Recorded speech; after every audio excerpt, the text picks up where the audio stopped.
there isn't a grocery store nearby at all. So if someone wants something fresh, tomatoes, peppers, watermelon, greens, they can just come right here at Second Baptist on a Saturday.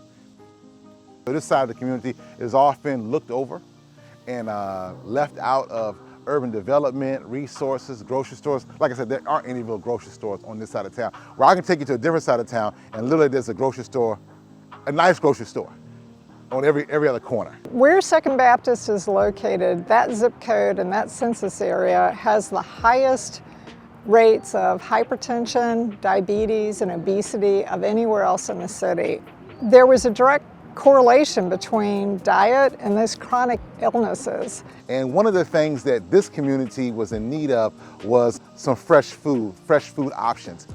We had Pastor Hodge as sort of our liaison, if you will, to the community, and he explained what the health issues were, and then we sought to find a solution that treated their stormwater, but also directly addressed what the community needed.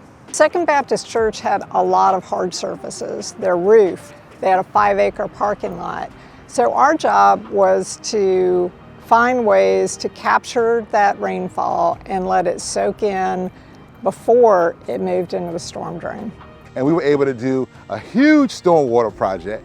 And then the cherry on top of that, we did an urban farm, which has been going for 6 years strong. And that farm is then turned into a community foundation. And that community foundation then turned into a farmer's market and so on and so forth.